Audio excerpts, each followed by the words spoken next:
Got Your Back Podstream is brought to you by Mr. Dirk. From casual wear to suits and formals, Mr. Dirk helps you find the perfect fit with the right look for any occasion. Step up your wardrobe at MrDirk.com.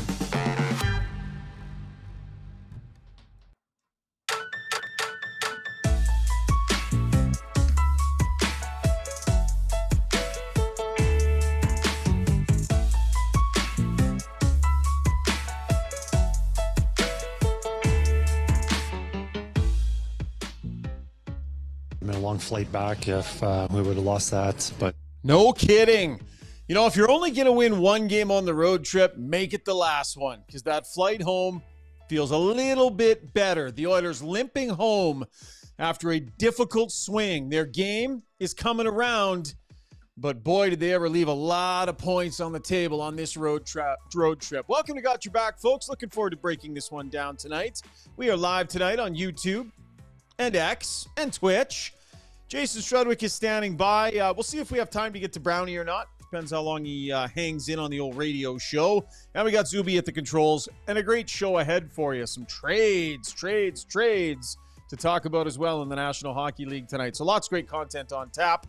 As always, our show is brought to you by our title sponsor, Play Alberta, where it's always game time. Bet on sports, find your new favorite slot, hit the tables, play on a virtual table with a live dealer, grab lottery tickets. You can do all of this safely with responsible gambling tools that help keep you safe. Deposit today, get a $50 free bet with the code GYB03. We're into March, so the new code GYB03. I'm coming at you from the Adrenaline Diesel studio. And remember, they've got a 24/7 mobile truck service now. Ready for roadside emergencies, scheduled repairs, expert diagnostics anytime, anywhere. For service truck emergencies, call 780-907-1965, extension 119. They've got your back with that mobile service truck. Struddy, do you agree with that? If you're going to go out on a road trip like this and only win one of them, it's probably best to grab the last one so that you can at least relax a little bit on the plane on the flight home.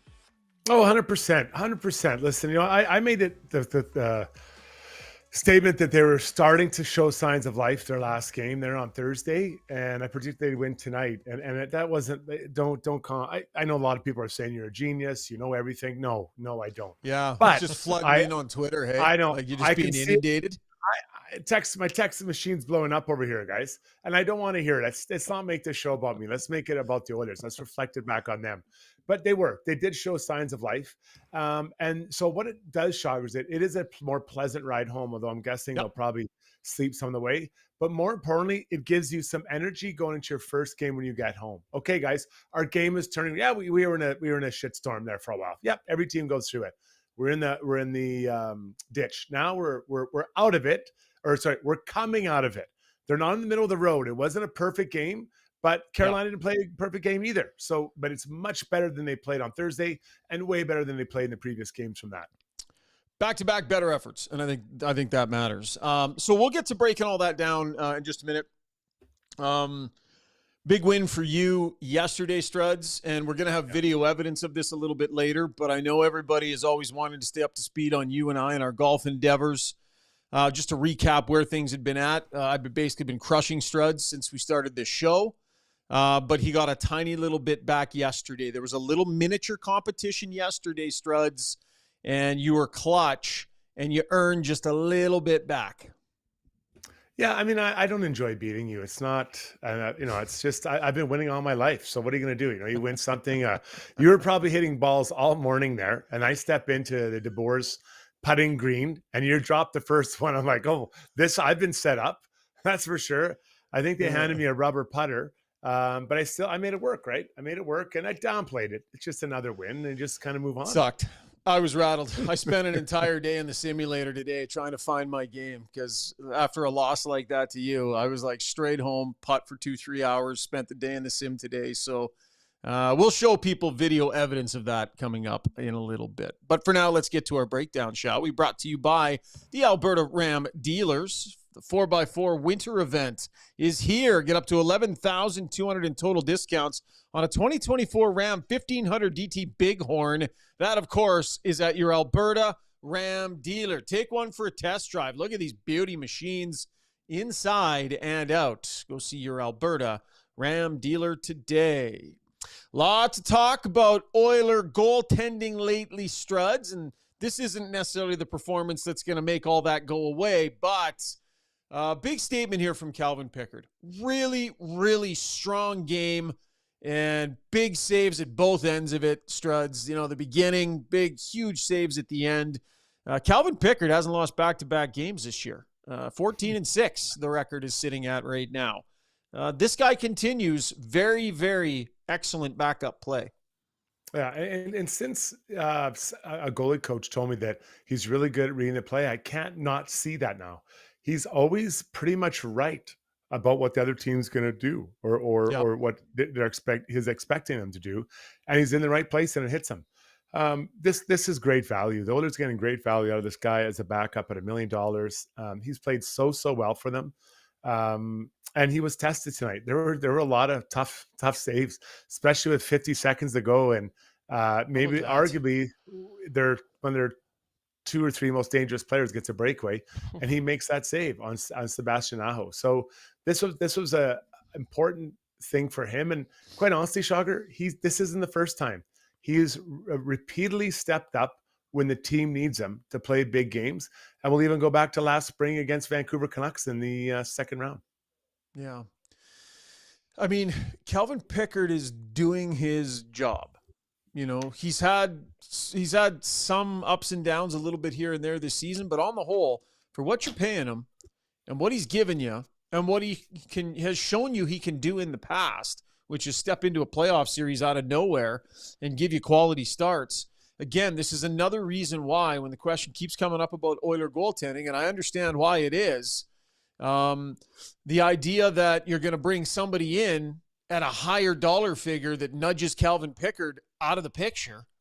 I just, I don't, from the standpoint of what you have in Pickard, I think he's the right guy to have in place as the next guy. Now, I understand you don't want to be one injury away from a Pickard-Rodrigue tandem, Struds, and so maybe some depth in the organization, but I really wouldn't be feeling like they got to drop someone ahead of Pickard here on this depth chart.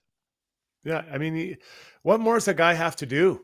What more do you want from a guy? He comes in and he proves he can play. Carolina's a good team. They're a really good team. They're one of the favorites, not just in the East, perhaps in the NHL to make a run to Stanley Cup. And he played a really good game, and he took on their best guys. Their best guys were trying to score. So I agree with you, and I think the problem is, and I've thought this for a while, I think at times fans equate salary to how good a player is. And I think we have to actually look at how he plays rather than his cap number or lack thereof of a big cap number to suggest that he's good or not good enough to do a job. When you have him at that dollar figure on your roster, contributing what he's contributing, that allows you to be better in other areas of your game because you're not spending 2, 3, 4 on a 1B, right? If you're spending 2, 3, 4 million on a 1B that's challenging Pickard for the number one job, now you're watered down in other areas of your lineup. So not only is he good value at that position at that dollar figure, he allows you to have value in other parts of your lineup. You can be a better defensive team because you can literally have an extra, $2.5 million defenseman sitting there because your backup is as cheap as Pickard is. So he continues to answer the bell here. He's been really good. Lots of action on the stream here already. Lots of Skinner stuff, all kinds of stuff here, Struds. The one common theme here is people want to go back to Pickard and say, give him an opportunity to put a few good ones together. Oh, Captain, my captain says pick picks for more starts. There's a call for that here on the stream. So the Oilers have a couple of days. They should have tomorrow off. They'll practice Monday. Then they've got Anaheim and they got Montreal coming in this week. Then the trade deadline. And then they've got the Dallas Stars on Saturday. Couple of questions here for you, buddy. Will you be reading much into who they start these two games? Because I understand the idea that maybe Pickard, hey, why not throw him back in there? But, could they potentially go back-to-back with Skinner here? Like, not on back-to-back days, but to throw him both those games heading into the trade deadline? And if they do, will your eyebrow be raised? So to answer your first question, to me, as far as trade deadline, it doesn't matter who plays or not. You're not going to play all these games, then come down to 2 bottom feeder teams to decide what you might do at the trade line. They know they've made their mind up, yes or no. I'm starting, if I'm in charge, I'm starting 2 games in a row, Calvin Pickard, the big pick I'm putting in there because I want to give my starting goaltender, Stu Skinner, multiple practices to work on the details of his game. You don't get better playing games. You cannot refine the details in your games.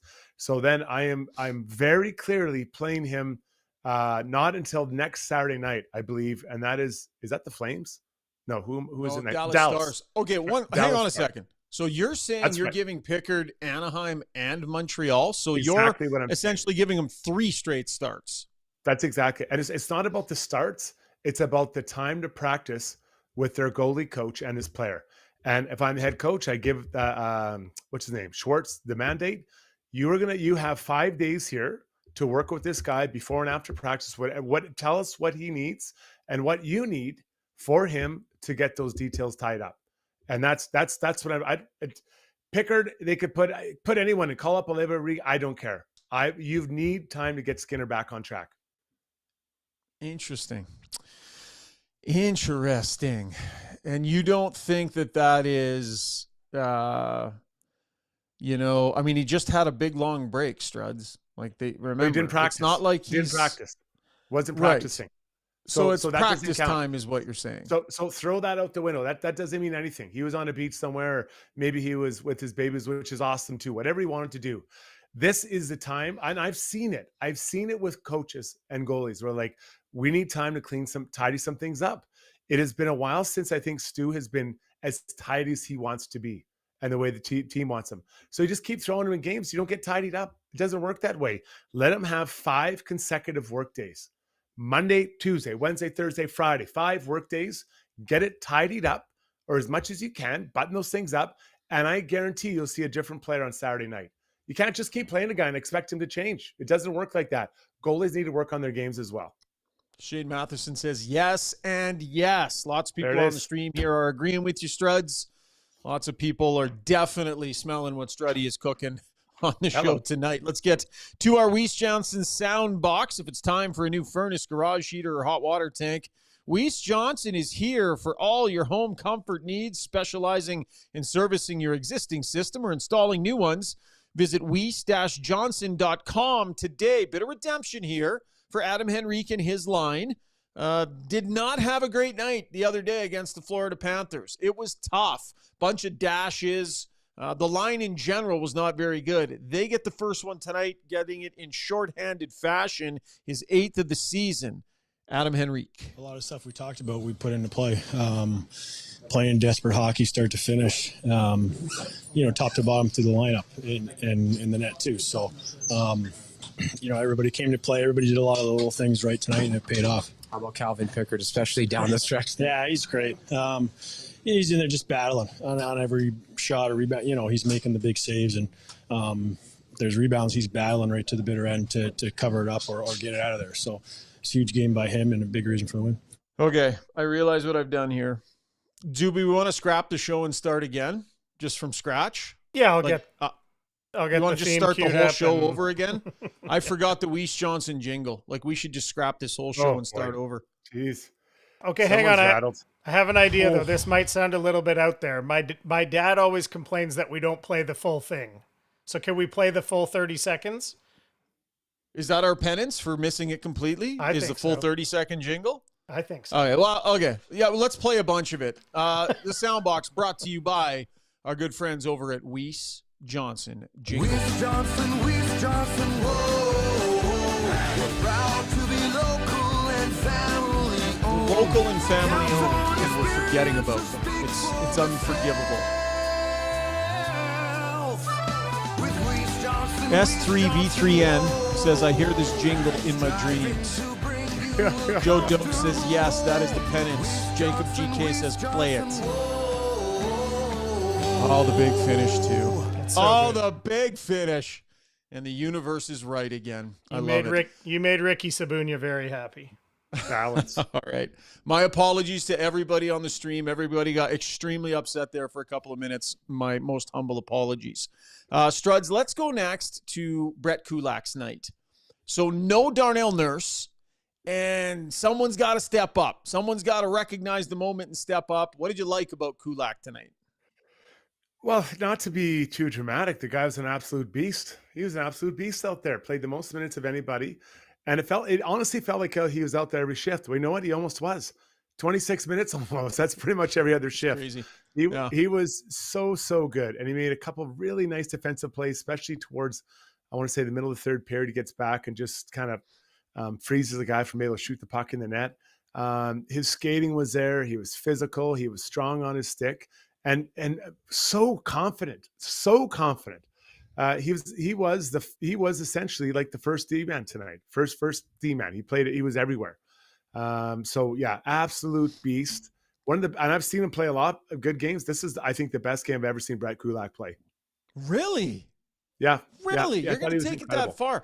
Buddy, he was good in some playoff games last year too, man.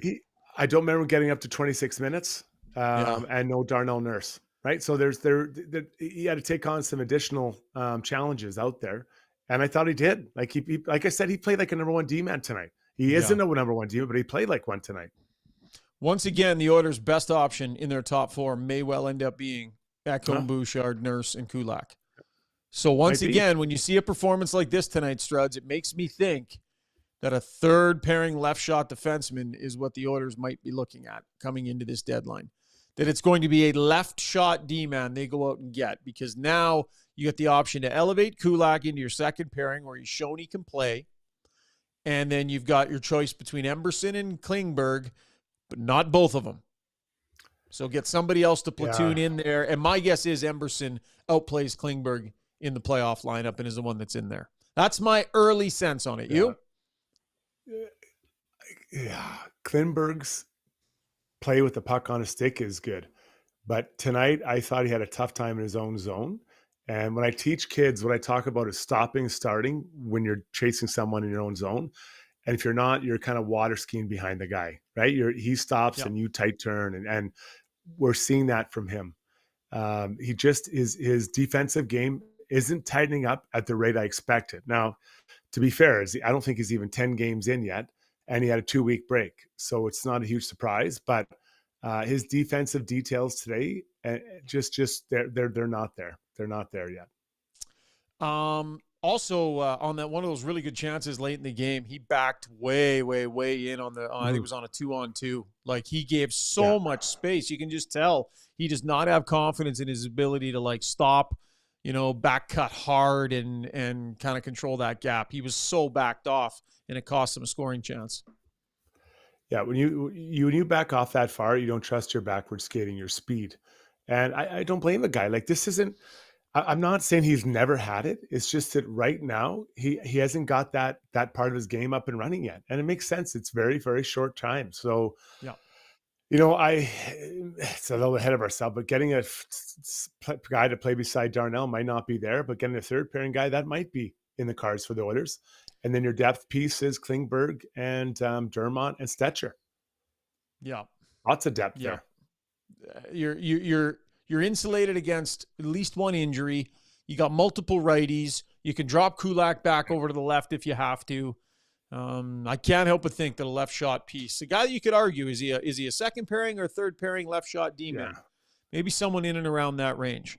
That's, of course, if they have any money whatsoever to spend at the trade deadline. By the way, we'll chat about Evander Kane coming up in our takeaways segment. We all heard what Elliot had to say at the intermission there. We've been talking about it for a number of different days here, what the options might be on Evander Kane, so we'll dig into that in our next segment. Struds also wanted to hit on Leon Draisaitl, a fiery Leon Draisaitl tonight, fiery in a bunch of different ways, on the ice, on the bench, but getting it done. Some great defensive play tonight. This was kind of one of those games where Draisaitl was laying it all out there, the good, the bad, the ugly, all sides of it. Absolutely was on the right side of it and was a big reason why the Oilers were able to win this game. I do like it better when he's a little bit grumpy and fiery. Yeah. And And I wish more players were like that. And for the most part, Leon is, right? Most part, he's very, you know how he's feeling by what you see he's doing. And I wish there were more players on the Oilers that had some of that fire in there, in their tummies. So yeah, I mean, the back check was fantastic on that two or 3-on-1, whichever one you want to believe it was, knocked it back. He was heavy on the puck. He was getting involved with guys, slapping that stick out of the hand. I thought that was a penalty, but Oilers fans don't want to hear that. But he was good. He loved it. He was really good tonight. He has been good. He's been the best player on this kind of weak stretch for the Oilers. Yeah, I liked it. And as far as that interaction on the bench with Glenn Gulletson, that's nothing. It's nothing, guys. I mean, these guys are together all the time, meetings, practices, planes, hotels. When you're with people that much, Struds, those are normal conversations. It looked like he was giving it to him a little bit or making his case. Yeah. But I mean, Gully just stood there looking straight at him. I loved Gully's body language was great. Just a good, solid interaction. And then you see, half hour later, Gully leaned over chatting with him, and it's just normal. It's just normal. In my experience, sometimes the top players need to vent. And the assistant coach just stands there and yep, okay, thank you. That's good. And you kind of absorb it. And then the player turns back. You just spit it out, the negativity the top player gave you. And then you carry on, right? That's kind of, because he's not going to yell at the head coach. If you notice in that exchange, Knobloch is right behind him. And so he's kind of just unloading his venom on the assistant coach. Assistant coach gets it, spits it out. Leon turns back around and we all just resume. Because it does happen. And you have top players yell at top players, bottom players yell at top players, goalies yell at D-men. It happens, but it's not all the time, but it does. It is frequent. Yeah. Hosts yell at their co-hosts when they show up late or ill-prepared. It happens. It happens.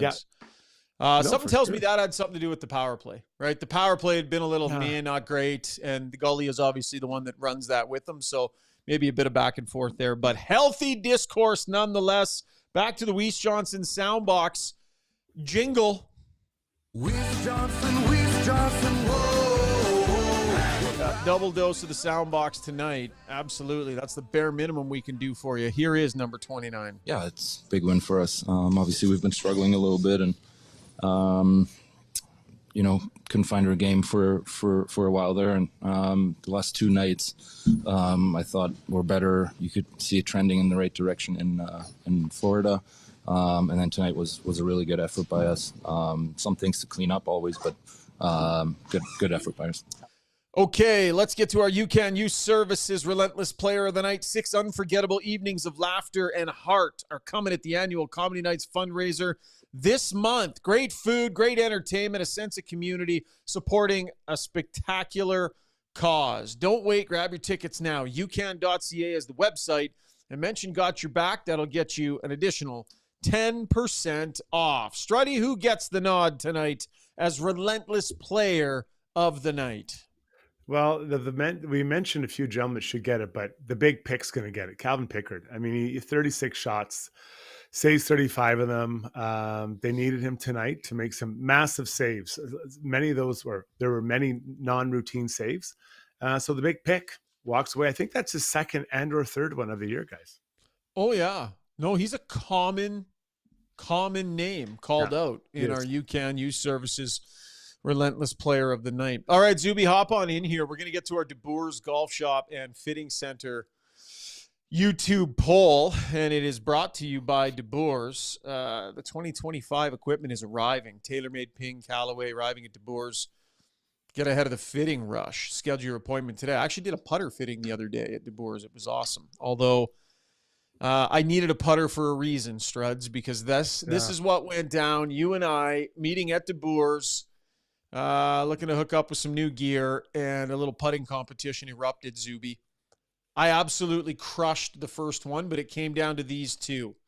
We were tied, and this is sudden death overtime. So you see me, I pushed a 15-footer, and then Struddy just dead nuts here. Under pressure, whole store was gathered around watching, and Struddy just absolutely dunked it. So you earned a little back, buddy, a little respect back there.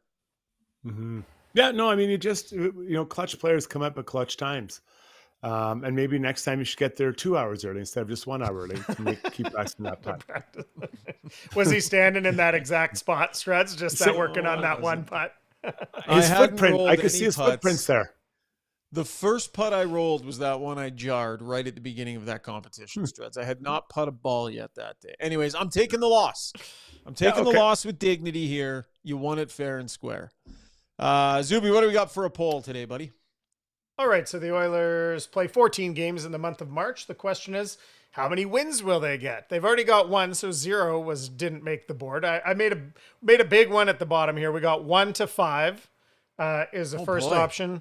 6 to 8. Mayhem continuing. Yeah, 6 to 8 is the second option. 9 to 11 is the third, and 12 to 14 is the all right on the high end. Struddy, what do you think, man? What do you think, Struds? They got another long road trip. Right, They got Buffalo, New Jersey, Long Island, the Rangers. So they got another big road trip coming up. What are some tough teams here? They got Dallas coming up as well, the Jets, the Stars twice. Not overly crazy difficult month. I think they could probably grab 10 out of 14. Yeah, I put in the 9 to 11, I believe it was, Zoop, that you had there. And that road trip's not as hard as this one. This one they went on is a tough one. Those are good teams. So I think 9 to 11 is reasonable. And remember, guys, their game is ticking up. They hit rock bottom probably Tuesday. Thursday they started climbing back to level ground, and I believe they almost got out from under the water. Mm-hmm. All right. Ask us anything. We will round out the details of that poll. Machine Gun Pod Colson says, insider tip, boys. They rig those greens so you drain putts and buy the putter. How dare you question the integrity of Al and Scott and TJ and the amazing staff? How dare you, Machine Gun Pod Colson? I'm texting Scott in the break to ask him. Didn't work. Wasn't working for Rishaug. Yeah. If it's rigged and I still putt like that, then we got a problem. He couldn't have sailed. You couldn't have sailed that one if it was rigged. Yeah, that was a bad push. Okay, lots more to come. I think we'll have Rob Brown here coming up shortly as well. So quick break and lots more on the other side. Stay with us here on Got Your Back. At Gallery Dental, we believe in blending exceptional care with artistry to create the perfect smile for you. From routine cleanings to advanced cosmetic procedures, our team is dedicated to providing top-notch care in a relaxed and comfortable environment.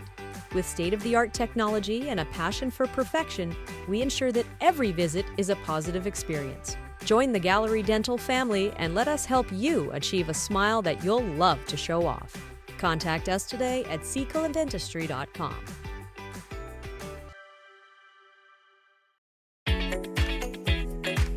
Ready to go all in this season? Mr. Dirk's got you covered with express on-site tailoring, a wide selection of craftsman-made suits, sport coats, and casual staples for every occasion. Score big with Mr. Dirk. We've always got your back. Visit us off White Ave, south of 102nd Street, or browse online at mrdirk.com.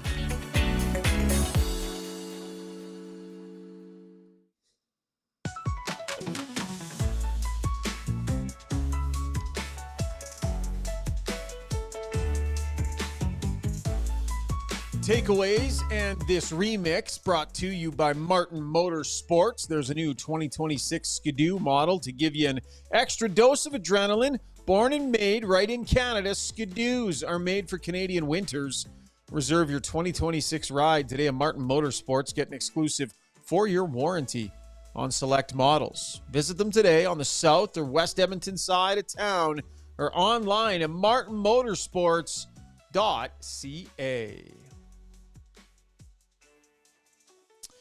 Struds, we've kind of been on Connor McDavid watch a little bit here. We know the production is down. He hasn't been happy with his game. He talked at length about it the other day. What have you thought of his last couple of games? What do you think of him tonight? Mm-hmm. I thought tonight was one of his better games of the road trip. Well, there's only 5, so it's not skating. And they had. I always think that obviously Connor, you notice him on the rush, but just before they scored their second goal. Connor's line had a great extended shift in the O-zone. And that's when the Oilers, I think, are really clicking. And I call it the half-court offense. You get in there and you're buzzing. And I think that's when he and his line mates are at their best. Have we seen a lot of extended periods of time in the offensive zone from his line? And tonight it was Hyman and Nugent, not really. But we saw that one, and that was just a dominant shift. Then Draisaitl comes out, bang, and they score right away. Yeah, I like the fact that he was taking the puck. He was rushing it up ice a couple of times. He was cutting to the middle. Looked like he was, had shooting on his mind. I think he's still fighting his way through some. I think he's frustrated with it just doesn't seem to be handling as smoothly. Things don't seem to be coming as easily in the same way. He's working his butt off, and he's trying to find it, Struds. He's like the last few games here, I feel like he's really put his nose to the grindstone a little bit more and just trying to get back to basics and find it. So I just liked those elements of his game a little bit more the last two games, and I agree with you, he was better tonight. Yeah, can you just get back to kind of starting? Where's my game start at its best? And I think it's when he's taking it to the net and moving his feet constantly in the offensive zone. Like off the rush, yes, I get it. That's what he can do well. But those offensive zone, that like last year in the playoffs, long shifts in the offensive zone. And when have we seen that? And it's not just him. It's his. Yeah. Is he okay there? Your mic good there, Struds? Yeah, just did a little sputter because it happened when I brought Brownie. 1 2 1 2. It's a little background. Oh, okay, sounds good. Yeah, no problem. The one thing I will say, there's Brownie. How you doing, pal? There's the old dog. I'm doing very good, guys. How are you? Fantastic. I love the way you just sort of drop into random times on the show, Struds. We never know when the big guy's going to just drop right in. You never know. He never gives us any heads up. Yeah.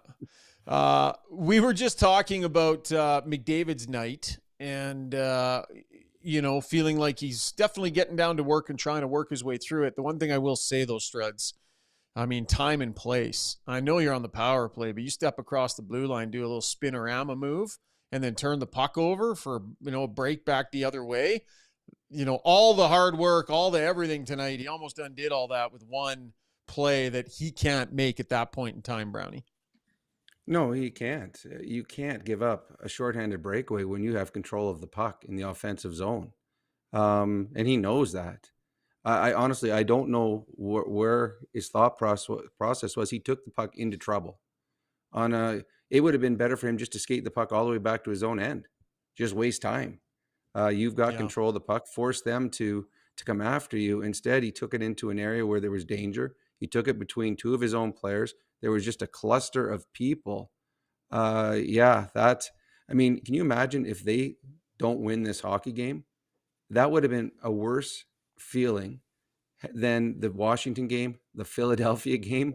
That was, there were so many positives in the battle and the competitiveness of this Oiler team, but that is a play that Connor McDavid cannot make. And Calvin Pickard came up with a huge save to erase a huge mistake. Yeah, Brownie, I think it's just he's trying to do too much in that moment. Yep, he's trying to do too much, and it's not there. And I get it. He's trying to force something, and maybe more often than not, he can do that. Right? Humans can't do that, but more than not, a god can do it. But not in that moment, and not when you're not feeling it, because it's pretty clear he's not feeling it. So he's trying to do too much. Yeah, 100%. And all night long, there's a couple other shifts where he picked the puck up in his own zone and tried beating everyone to go to the power play and putting the puck on net or forcing passes. But again, if this was the middle of the second period and he tried that play, fine. You know what? He has the freedom because of who he is and what he's doing. But nobody has the freedom with less than a minute to go on a power play and you're winning by a goal on a 5-game losing streak. So no, that I understand what he's trying to do, but he can't. That's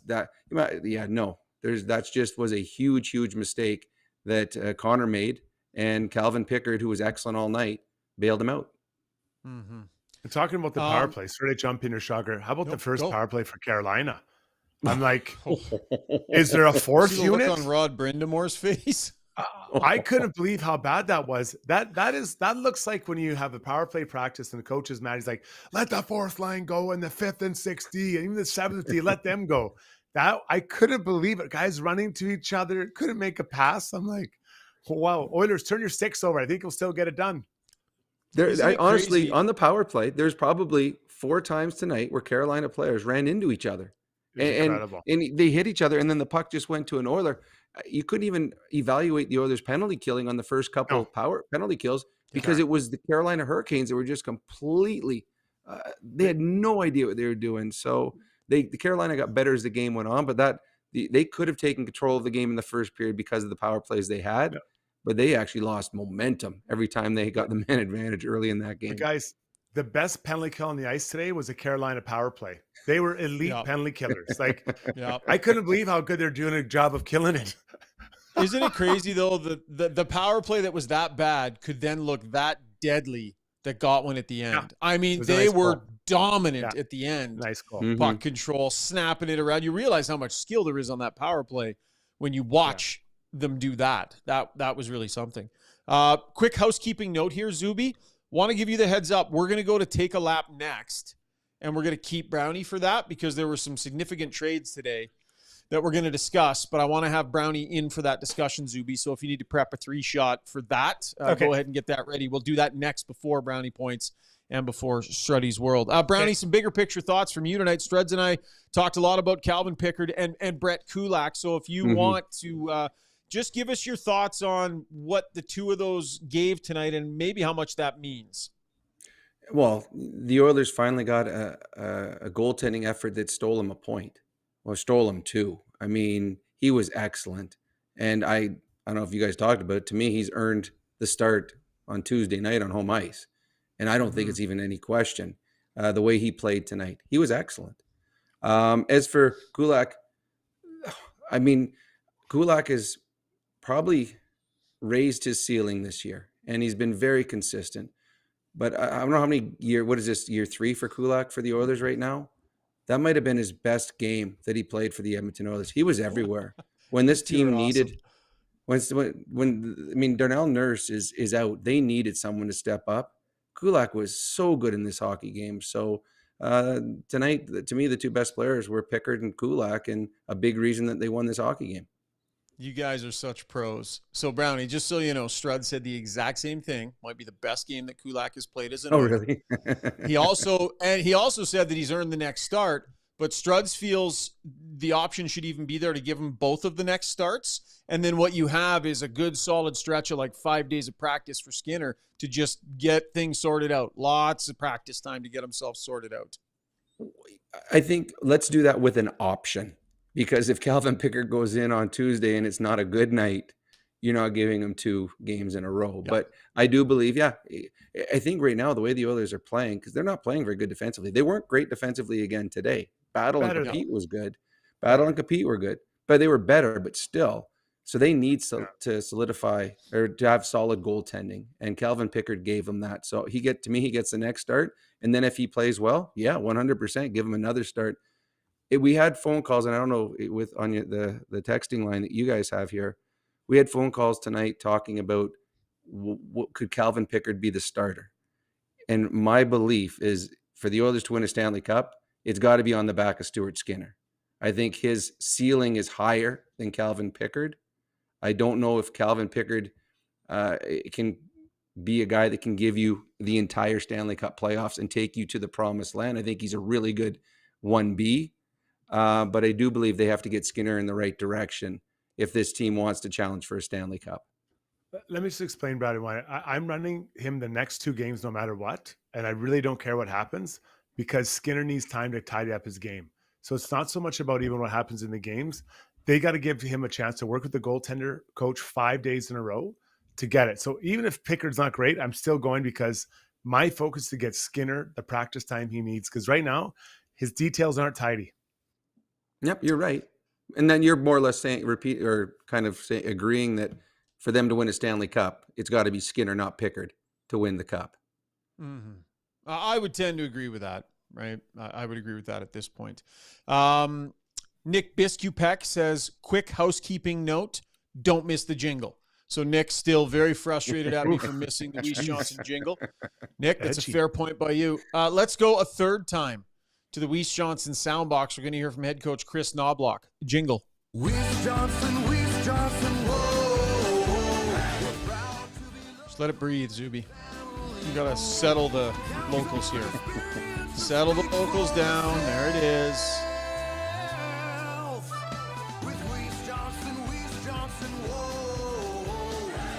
All right, here's the head coach. Well, I think the last 2 games we did a much better job of digging in and competing a lot harder. The battles that we won were a lot better than had in the previous 3 games. Tonight we were able to, keep the puck out of the net with Picks making some big saves, especially in the third period, where you got a fragile team, and when you have a lead late in the game when you haven't won for a while, you tend to shrink. You don't want to make a mistake, and then ultimately you just end up defending all the time, and just allows the other team to get more chances. But I think that game will be very important for us to build some confidence. Paulie says, got your back. Get Steve to make an acoustic version of the jingle. We will never touch the Weiss Johnson jingle, Paulie. That's blasphemy. Don't ever suggest something like that again. It is art, and it is not to be trifled with in any way, shape, or form. Jack suggested on the broadcast tonight that Draisaitl should be in the conversation for a Selke, or very well could be. We talked about his performance a little bit earlier, Brownie. It was fiery. It was a fiery night from Draisaitl, but boy, he sure took care of business. And we've seen some of these defensive plays from him. We've seen it way more often. It's a regular thing now. What do you think of him in that conversation, that Selke conversation? Yeah, I believe he should be.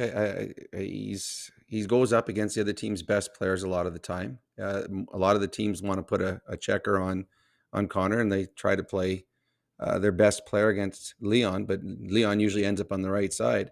I mean, you look at his plus minus, his minutes, and the play that tonight where he came on that back check, it was a 3-on-1. And when Rantanen, you guarantee Rantanen was screaming for that puck as he's coming up the ice, and Orlov didn't even look. He's like, okay, if he's screaming, he's that wide open. Rantanen thought he was that wide open, and Draisaitl put his head down and caught there, and all of a sudden a 3-on-1 went back the other way. So Leon is, to me, there's 2 players only right now for the Hart, and it would be Leon or Hellebuck. I think Leon, his season compared to McKinnon's, is much stronger because of the number of goals he scored. And if you look on every given night, Connor McDavid is regarded as the best player in the world. It hasn't been close this year. Leon has been the best player on this team consistently right from day one. Yeah. Okay, let's shift our sights away from tonight's game. Let's talk a little bit of Evander Kane as well. As Elliot talked about tonight, some trade speculation out there, right? So, and we talked about this in recent shows as well. The no trade dissolved as of last night, turns into a 16-team green light list. So Stan Bowman and the Oilers would now have a list of 16 teams that they can make a deal with Evander Kane to trade him to. This is the quickest, easiest, fastest way to remove the question marks heading into the trade deadline, get the money, remove any question as to what he's going to have to bring this year. It would be a clean resolution to this situation for the Oilers as far as their cap goes. What they would lose is the opportunity to add a power forward that, has a history of scoring goals in the playoffs, and quite frankly, a lot of the attributes that this team lacks right now. I will ask you, Struds, if the Edmonton Oilers can find a trade and move Evander Kane on, his contract this year on the cap, his contract next year, if it's, finding somebody that will take him, you probably have to throw in something, whether it's a draft pick or whatever. Are you doing that deal just to move the body and move the cap hit? Yeah, no, I'm not. If I have to attach assets, Oilers don't have assets to attach. I just don't think I would. And I want him to come back and to play. You need a player like this to play. But I would strongly suggest to him that his first game will be game 83. I'd be in very, very strongly expressed words that that's when his first game will be. You can't do that. You can't do that, Struds. It doesn't work. Yeah. It doesn't work. It's too risky. You can do it. You can threaten. If that ever came out, if it ever came out, Struds, yep. That can backfire so badly. You don't think someone's been threatened by something by in the NHL? If you don't do X, Y will happen. On something like this, no, I don't think anyone's ever been told you can't play. Right. I don't. As for would I do it, I think the organization has to know what they're going to get from Kane. I think they're saying, okay, here's what the doctors say. Here's what he looks like. Okay, do we get him back for game 83? Is he going to be effective for us? Is it in the second round? Is he going to be effective for us? And if they don't feel that he's going to be what he's capable of, then you have to move him.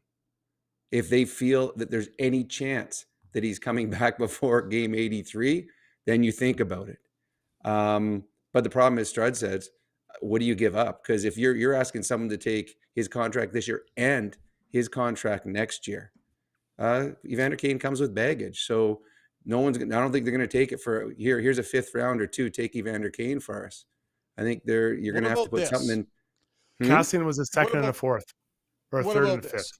Yeah. So, Zuby, go ahead and bring it up. So any team that you're trading Evander Kane to, the buyout on Evander Kane is not terrible, right? This is courtesy our friends over at Puckpedia.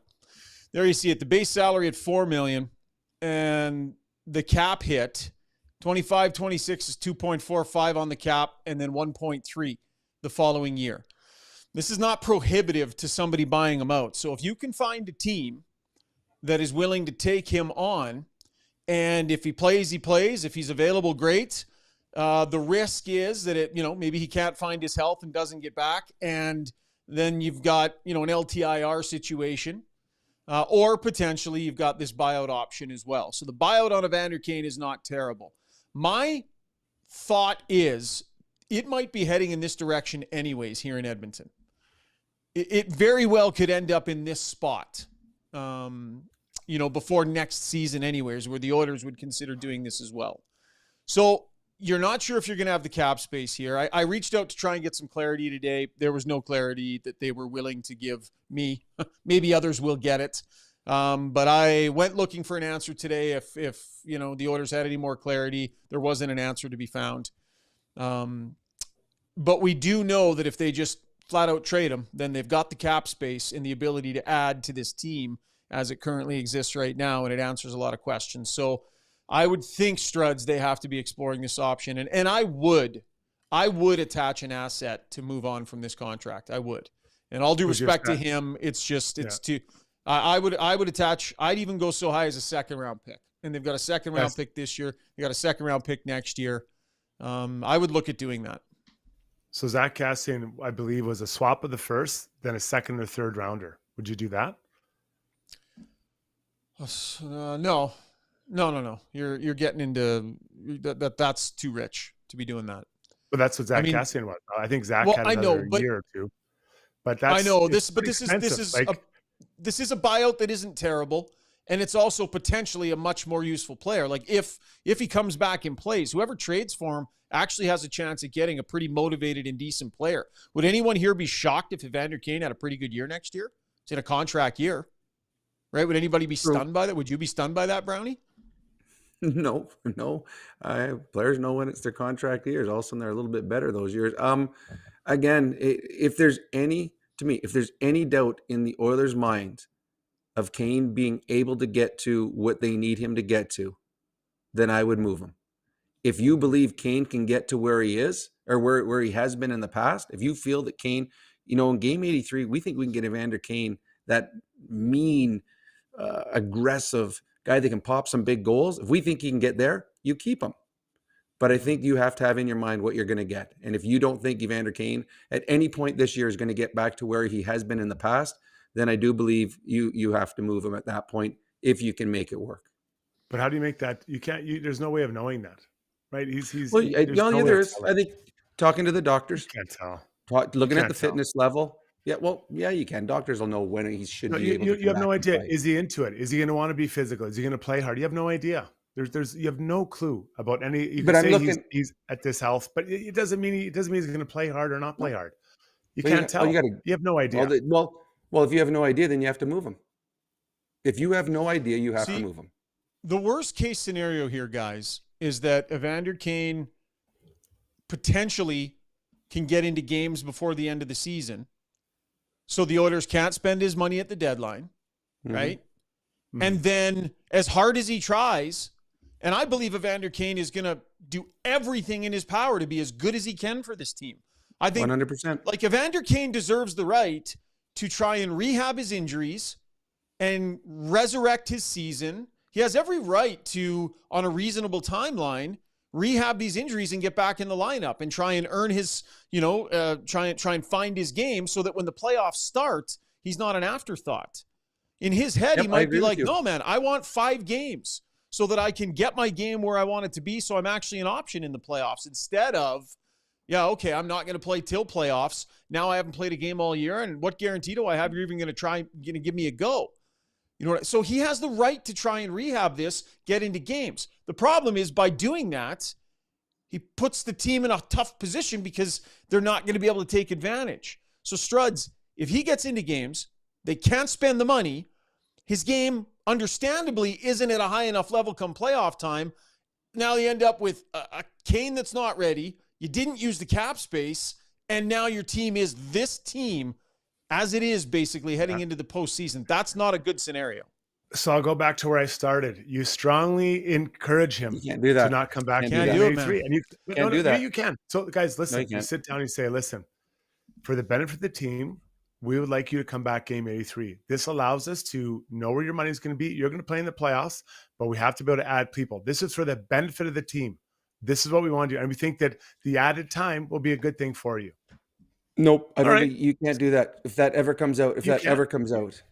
But you I- can't I because just- you can't. how does anyone know that he's going to be ready before the playoffs or not? No one has any idea right now. No, but what if I have a hard time knowing. what if someone slips up and says, "Oh, this is what they did"? No, to me, and if Evander Kane wants to come back and play, you got to let him play. I don't. If all of a sudden in game 76 he says, "You know what, I'm healthy enough to play." What do He you think has they to said play. to Stone and Kucherov? Do you think they just said, "You guys just"? I don't take think they it- said any- when I don't you believe let they us- said Different anything to Kucherov. situation, Nope. Struds. It's a It's not a different different situation. situation. It That's, is. those players could, if the playoffs started a week earlier, you don't think they would have played in the beginning of a week earlier? Right, but Struds, those are 100%. players that have, like, look, we need to just say the thing here.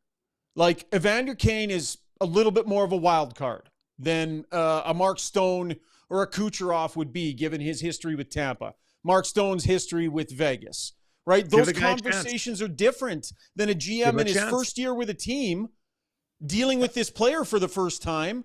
And you think it's going to, and by the way, a GM who wants to be sure he's playing it by the rules and playing it down the middle. Mhm. You have to be careful.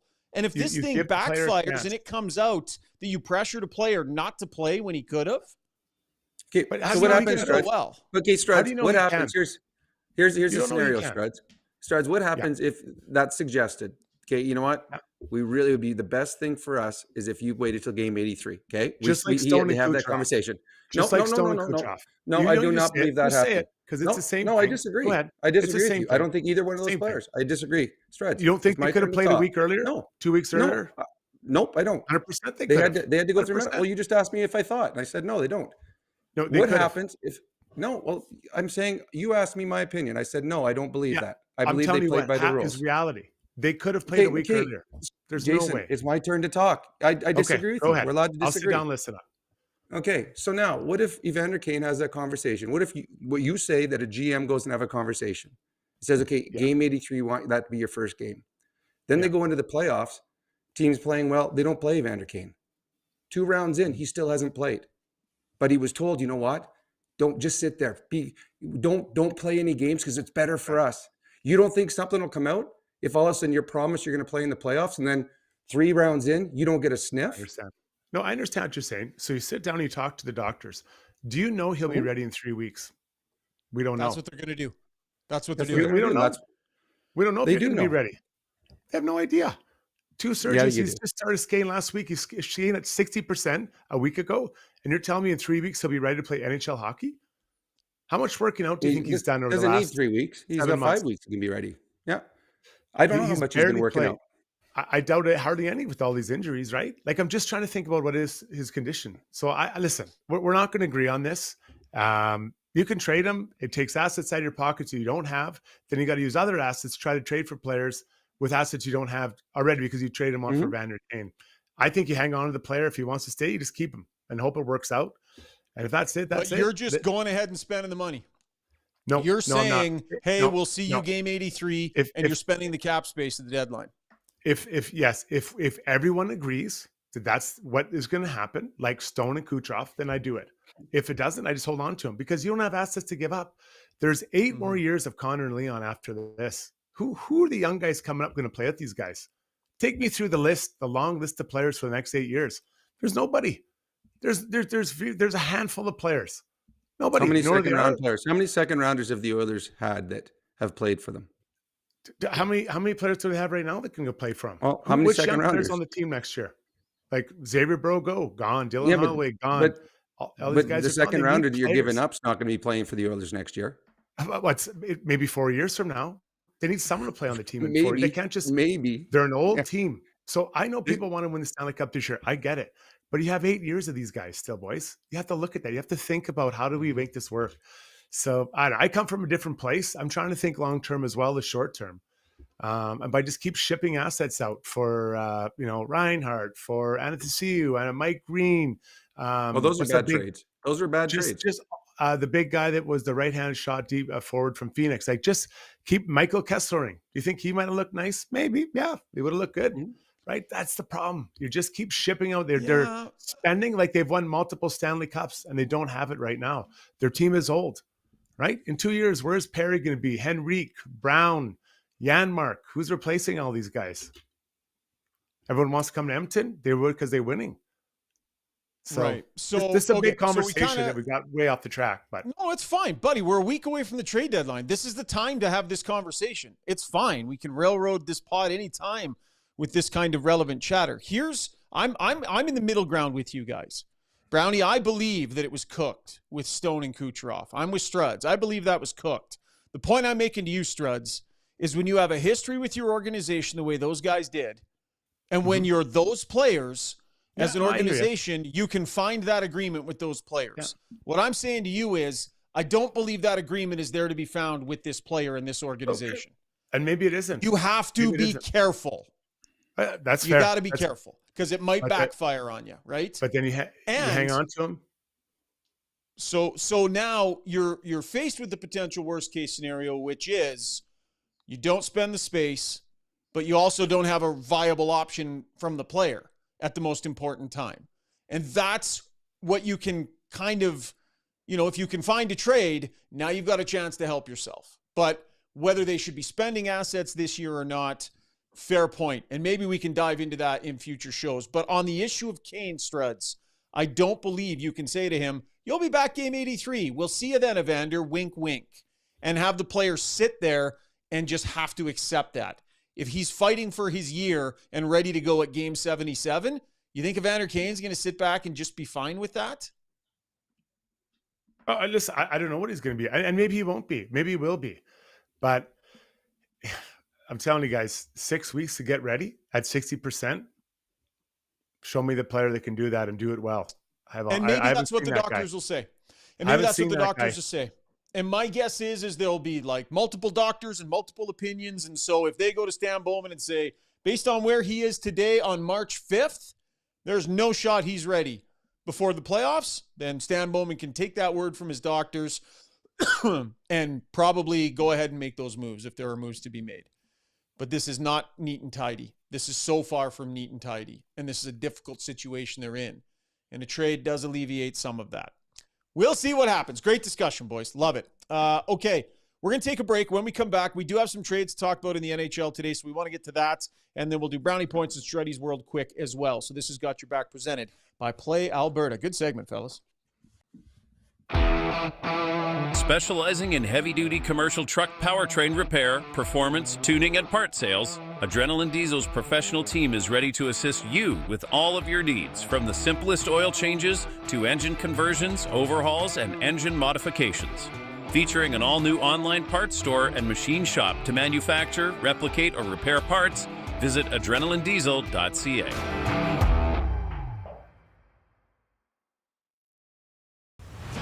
With over 18 years in the industry, Kelly Zaretsky and her team at Blue Summit Accounting deliver client-focused solutions and financial guidance for success in a simple and comfortable way. Whether it's for corporate or personal needs, Blue Summit Accounting can help with taxes, estate planning, financial services, bookkeeping, and more. Get in touch today. Email bluesummitacct@gmail.com or call 780-416-9662.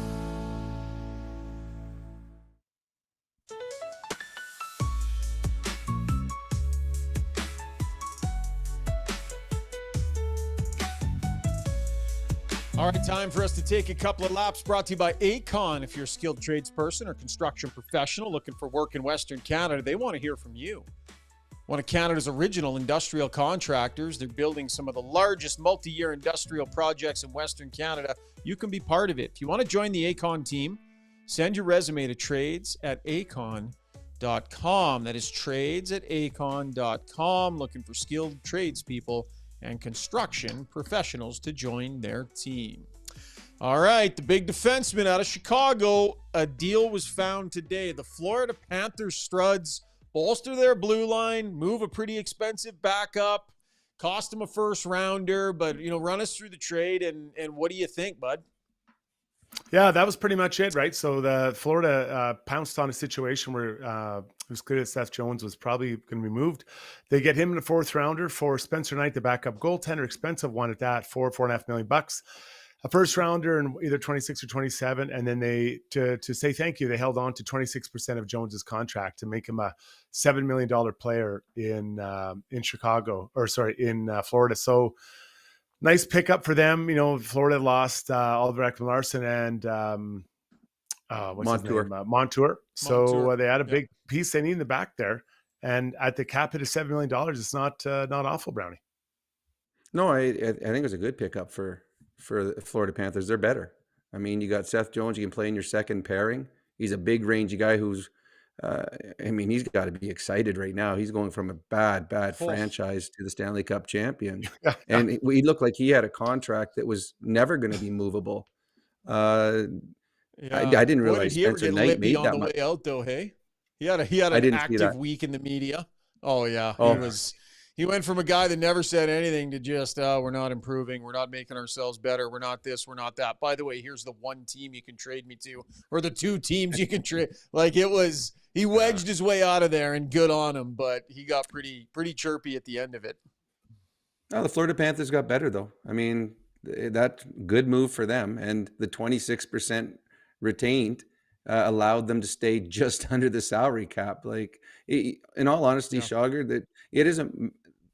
Accountants are making big money right now being parts of NHL franchise trying to figure out the salary cap because it's unbelievable. But yeah, the Florida Panthers, the defending Stanley Cup champions, they got, I think, considerably better today. They picked up a top 4 defenseman, and all they had to give up really was their backup goaltender. And honestly, for Seth Jones, he doesn't have to be a stud. Yep. He doesn't have to be the stud there, right? Because they've got Ekblad and Gustav Forsling. So he doesn't have to be a stud. He can be a really good D-man, more maybe like we saw with Bouwmeester and Parayko when they won a Stanley Cup. Yeah, Spencer Knight was a pretty expensive backup to Bob. And so if you think about, if you got $4+ million sitting under a ball cap, 55, 60 nights a year, whatever it is. And now what you do is, the difference between moving Knight out and Jones in is basically $2.5 million, because Jones is a $7 million defenseman for them for the next 5 years. Now, I don't know how that'll look in 4 or 5 years, but whatever. For right now, the financial swing to do this and the quality that they've added to their lineup every single night, Brownie. Jones plays for them every single night. That backup was in 1 every 3 or 4 years, whatever his rate of play was. So they've improved themselves night in, night out without a significant swing on the cap, $2.5 million. Well, you think about it too, Schauger, go playoff time. You got a guy that's going to play 21 minutes a night for you, as opposed to the guy that wouldn't have got a game. Like Spencer Knight might not have played an entire playoff series, like the entire stretch of games, and you picked up a top 4 guy. This was a huge trade for the Florida Panthers. What I love about all these, and we'll talk about brownie points, is the door is open. I mean, teams are getting better. The Stanley Cup champions got significantly better. The Colorado Avalanche got better today. So now you're chasing the rest of the teams in the National Hockey League are chasing. Yeah, pretty crazy. One final note about that is that, the Blackhawks now have all 3 of their retained spots full because they did their buddies happily hand by keeping Rantanen, McCabe, and now this. That's bad. That to me, that's bad. That's just bad managerial work, in my opinion. They got to sort it out. It's their problem now. Sharks did the same thing, I believe, did they not? They've retained on all 3, so a team that's trying to get better and trying to grow. Yeah. I just don't. I mean, the McCabe trade and keeping $2 million, then trading for as being the middleman for Rantanen, I just don't. I don't see it. I don't understand it. But maybe they're trying to lose. If they're doing that, they're doing a good job. All right, the Avalanche. They also made a trade. They get Ryan Lindgren, free agent, up D-men from the Rangers, and Jimmy Vesey, and a young prospect who has Strudwick-like stats as a D-man, Hank Kempf. The Rangers get UC Parson, and Calvin DeHaan, a pretty good little older D-man, a second and a fourth, and they also retain on 50% of the deal for Lindgren. So, the Avs trying to add another D-man who I think is a good D-man, and an upgrade from Calvin DeHaan. Yeah, I think they got a little bit better too. It's funny, Jimmy Vesey, when I played in Phoenix in the minors, he was just a little baby running around the dressing room with his diaper on. His dad was on the team. So I remember Jimmy Vesey when he was just a kid. And now he's a veteran. He's 31 years old in the National Hockey League. Colorado, they're all in. They went out, they got 2 new goaltenders this year. Last year they went out and got Middlestad. They got rid of Byram. I don't think they're even done yet, but Colorado got better. What I think, Struds and Schauger, is I don't think there is a clear-cut Stanley Cup team out there. I think the Winnipeg Jets and Washington are a little further ahead of everyone in the standings. I don't think anyone is sold on the Washington Capitals yet as the team to beat. And the Winnipeg Jets, till Connor Hellebuck has a good playoff, there's always going to be question marks. So I think teams are out there thinking it's wide open. Like, this could be our year. So I think teams are going to all try to improve here down the stretch, because I do believe this is anyone's ball game, and maybe a deal here in the next 6 days could put the one team just a little bit over top of the others. You need a couple of these bubble teams to lose like 2 or 3 here in the next 5-6 days here, Struds, because there's a lot of teams right now that feel like they're still got a chip in a chair. Yeah, there are, and especially out east, there's quite a few. So it'd be interesting to see what happens. We're less than a week away here, guys. So decisions have to be made all over the place. Lastly, quickly I nailed on this one. Yeah, Struds. Yeah, Nyquist. Yeah, I called it. I said he'd trade for a 5th rounder as a 2nd rounder, and they keep just half of it. Gustav Nyquist, pretty good. If you can find some more offensive flair, Minnesota needs scoring. So a 2nd, though, man, that's a nice trade for Nashville. Mm-hmm. Well, and that's a team that could have some implications with the Edmonton Oilers. I believe Colorado is going to sneak into the top 3 in their division. I think the Minnesota Wild are going to be a wild card team, probably the top wild card team, which means whoever comes in second or whoever comes in first in the Oilers division will play Minnesota in the first round. And we have seen over the years, the Minnesota Wild are a hard out for the Edmonton Oilers. And if they get healthy, if they get Kaprizov back, Eriksson Ek back, they are a good hockey club. And I think that winning the division may put you in line with a first round matchup with the Minnesota Wild and Gustav Nyquist. All right, that was taking a lap. Lots of trade activity. We will see how much more there is between now and the deadline. Hopefully not too tremendously much. So we got lots to talk about on that day, and we'll see if Stan Bowman gets in on a little bit of this action. All right, time now for Struddy's World. Roll the animation. When you make a mistake, heads should roll. It's not right. And I'm here. Someone has to put their foot down. Now that I say it out loud, it does sound a little crazy. Gotta look good.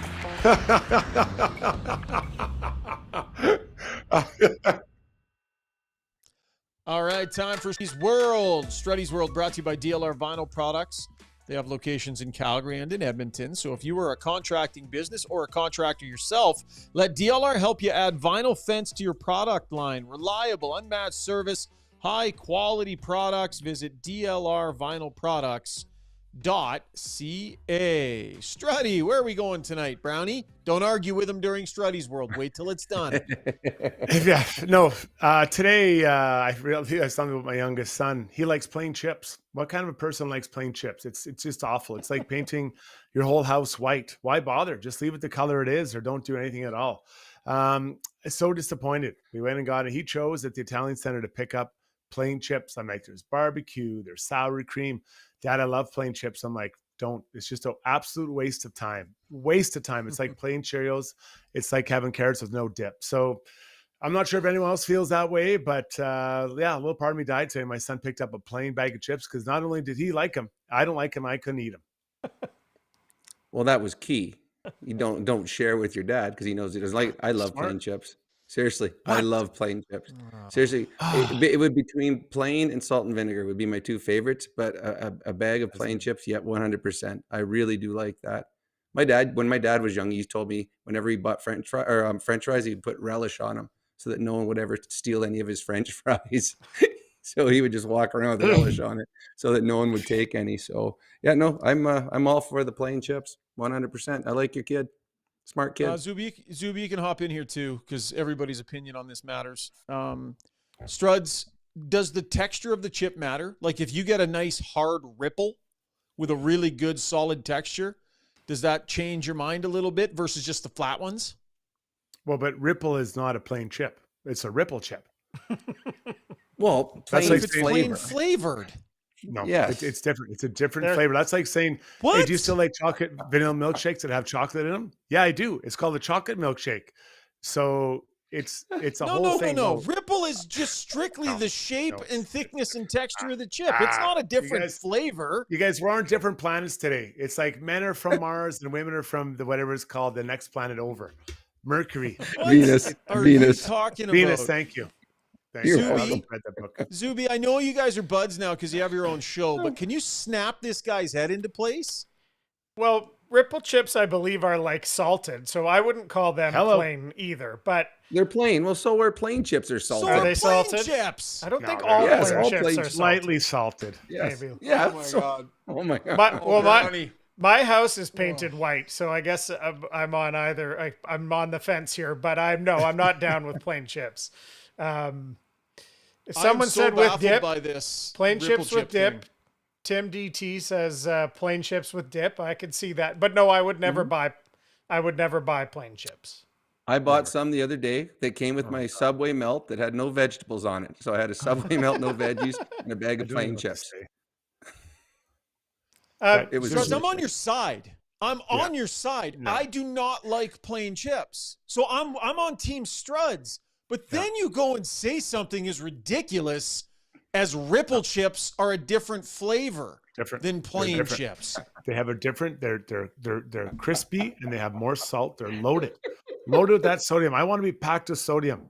I want my hands to look like raisins by the time. Are you available for the rest of the show, Brownie? I seriously might kick both Zuby and Struds off the show for this ridiculous take. Riding the Pine says no, ripple are different than plain. Thank you. Oliver Lawsome Tossum says they're ripple flavor. No. Thank you. There's no ripple flavor. Is not a flavor. It's a flavor, all right. It's not a flavor.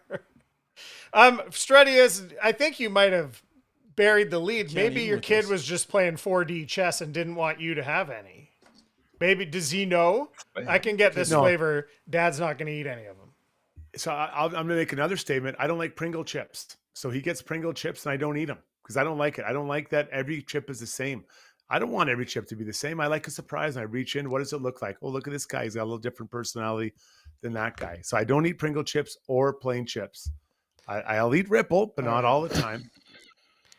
We do have people on the other side of this. Sheldon S says Ripple is not a flavor. Eric Holman says they're a different texture, same flavor.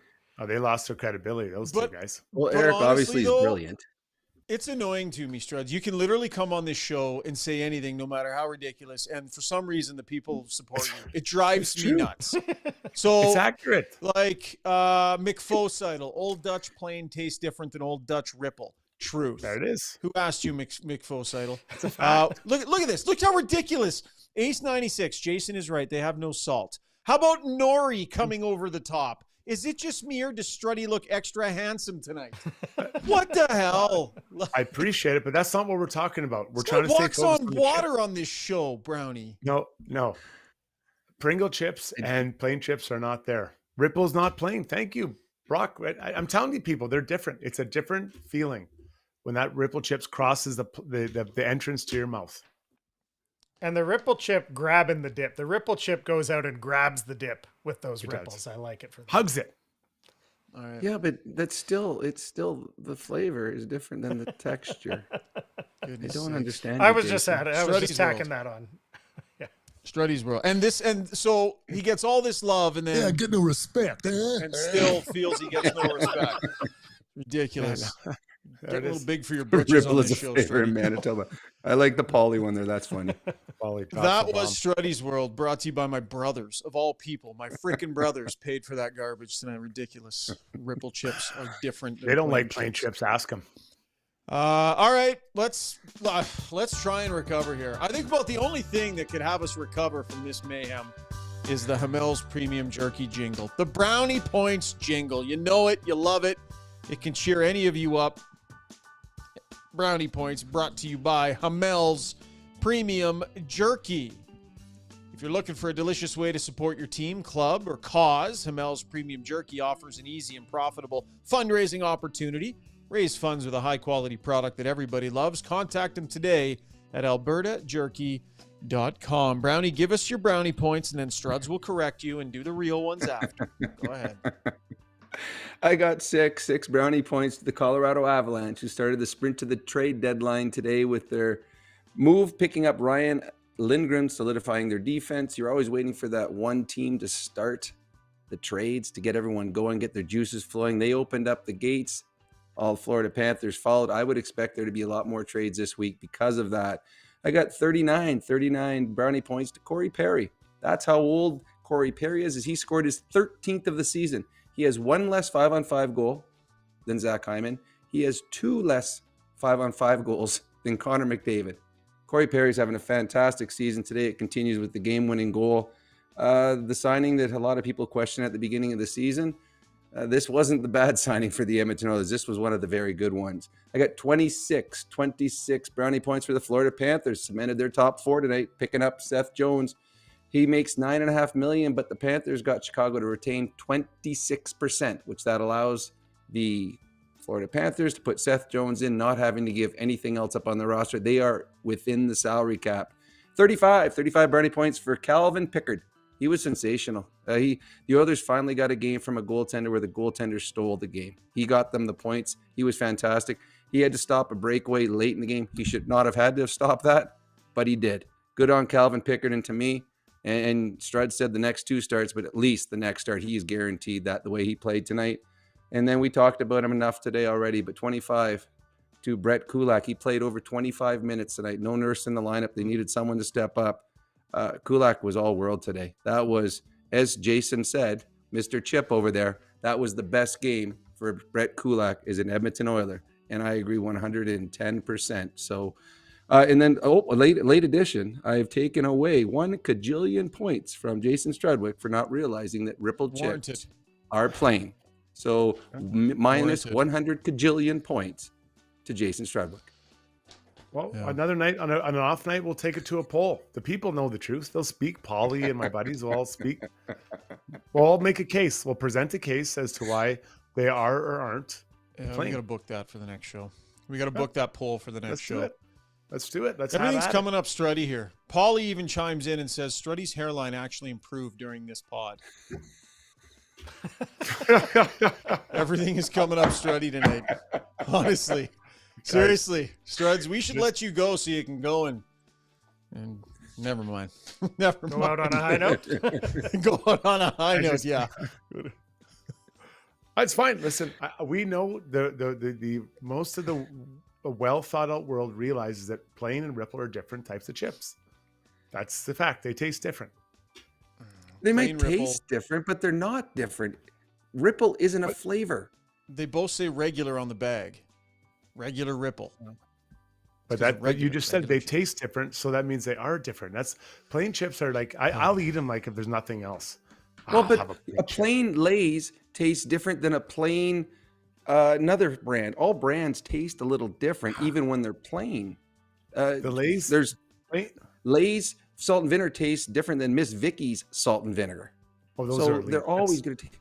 They are elites. Miss Vicky's are the best elite. chips ever. Yeah, I mean she's. Oh yes, 100%. Finally, we agree. Let's get out of here while we agree on one thing. Okay, Finally, Brownie, see you, buddy. Great job tonight. Goodbye, Your plain everybody. Chips in your white painted house. See you, buddy. It is white. How'd you know? Goodbye. Brownie's going to be play of the day. Brownie's got play of the day. It's my turn to talk, Jason. That is our play of the day by a mile. We got to isolate that soundbite and put it in the Brownie Points intro. It's my turn to talk, Jason. Oh, look, Zuby's got the poll up. We got a secondary poll up, folks. Are Ripple chips and plain chips the same flavor? Woo! Yes is out to an early lead. 60% in the early going here. I can't wait for the result of this thing. All right, that was Brownie Points brought to you by Hamel's Premium Jerky. Zuby, let's just get right into our HSE Core Services Core Blue Liner. And that is brought to you by our buddy Tom Lesko over at HSE Core Services. If you're a small to medium-sized business, HSE Core has your back when it comes to health and safety compliance, from creating and managing a tailored health and safety program that meets all legislative and core requirements. They support client operations every step of the way. www.hsecor.com is the website. Who are we doing tonight, Struds, as you continue your in-depth series, taking a look at some of the game's defensemen? Yeah, I've been loving doing this with HSC Core. It's been so much fun. If this player played for the Toronto Maple Leafs, there'd be a statue outside of that arena already. That's how good this guy is. And I had so many people texting me over that were talking to me, hey, man, that Jacob Slavin's pretty good. Yeah, I know he's pretty good. And, during the Four Nations. And he continued his play tonight. And when I think of Jacob Slavin, I think of a player that's always in the right place.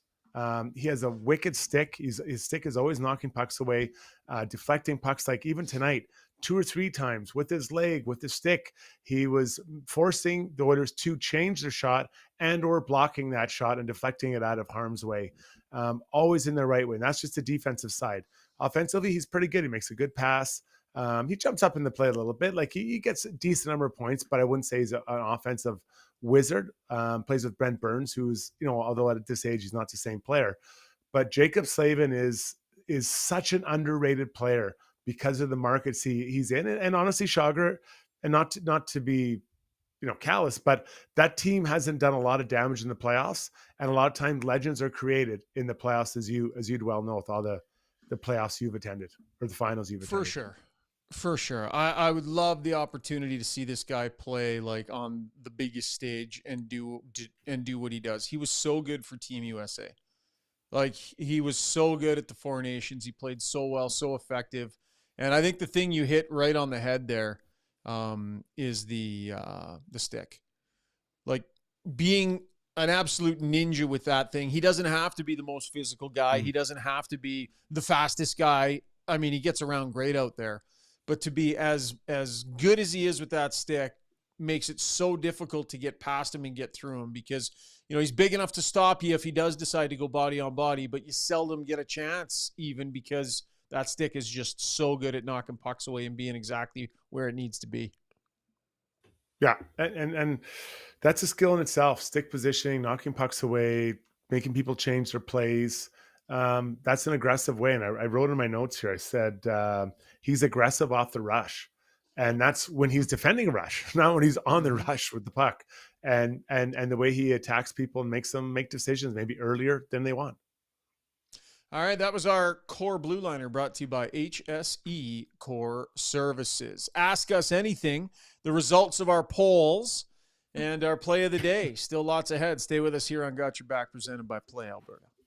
So at Timberhouse, our guiding philosophy is naturally inspired living. We believe that through design, we can solve problems and enhance people's lives. We follow biophilic design principles in all of our builds to incorporate natural materials, natural light, to enhance all the spaces in a home. When you have your space perfectly reflect who you are and what you value, and it's made well, we think that that just leads to better living. Join over 250,000 Canadians who have upgraded to Canada's best mattress. Douglas is proudly made in Canada and ships directly to your door for free. Douglas is easy to set up. Enjoy perfectly balanced comfort and an easy-to-clean machine washable cover. Get a free sleep bundle with your Douglas mattress. Try risk-free for 365 nights. Get your Douglas mattress today.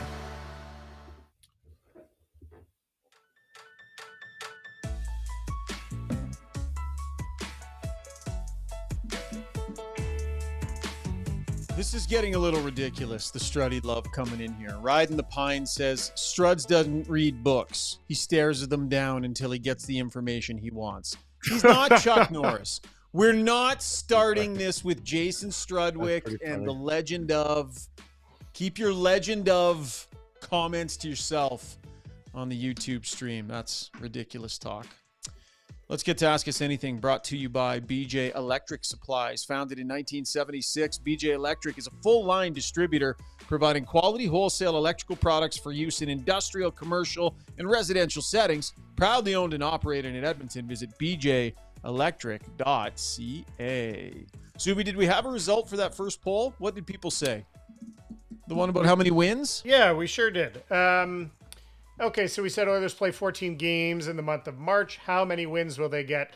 9 to 11, running away with it. That's why I kind of decided we could flip the poll here tonight. 61% of the vote saying 9 to 11. 6 to 8, 25% of the vote. 12 to 14, a very optimistic 9%. And 1 to 5, only 4% of the vote. Those are people who hate themselves and watch our podcast anyway. / listen. There you go. No, I can't. Right, 280 votes. And do we want to save the chip? Because they're still getting we'll votes. Save the results till the end. Save the results till the end, but you can read out some of the comments that are coming in here. Like somebody says, where was the one that said, no offense, Zuby? Where is it? That was a pod. No shade, Zuby. I just disagree with the premise. One's a flavor, one's a texture. That was Pod Goals in, but that was the conversation. Then he said my question is a nightmare, how I phrased it. I said, are ripple chips and plain chips the same flavor? Which I think is what we're discussing. Is a ripple chip a plain chip smush crunch accordion into ripples? Is it the same? You need to say, is a regular ripple chip and a regular normal chip the same flavor? That's what we're asking. No, here. are plain and ripple the same flavor? It's no, because you can have ripple all dressed. Sure, you can but have we're all not dressed ripple chips. We're not bringing those in. Nobody's thinking that. No. Well, that's convenient for you. Yeah, that's what everybody's thinking. That's exactly the same. Guys, we need to there needs to be a case where one night we come, we'll each present our case, and then the people can decide. And because right now it's all over the place. It's very emotional. Too emotional for me, actually. It is emotional. So I'm so angry. I'm going to walk out of this office. I agree. I would too, because you're not seeing the point that their tastes different. Ripple tastes different than plain.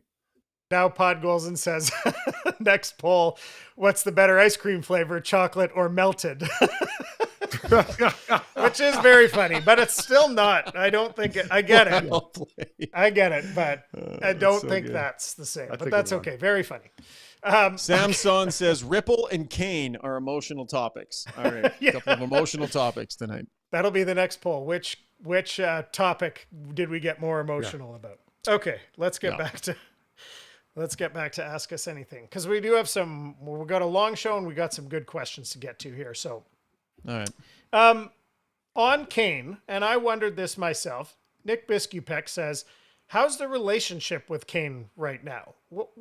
Do you think the team and Kane or his agent or whoever else are at odds that this is so gray? That do you think there was a sort of something agreed upon that has changed and maybe they're not pulling in the same direction on this? No, well, first of all, I don't know, right? I do not know the answer to that question. I'm not in those conversations. I'm not privy to this information.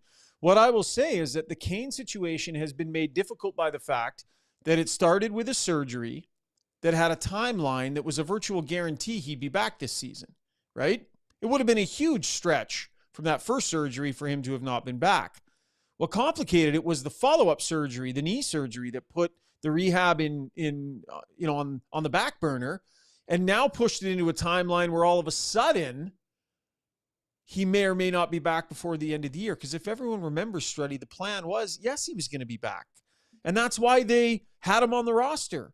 And that's why they played below the roster to try and accrue cap space and also be able to understand they were going to have to drop him back onto their cap at a certain time. But things have changed. Whatever original plan was in place because of this second surgery.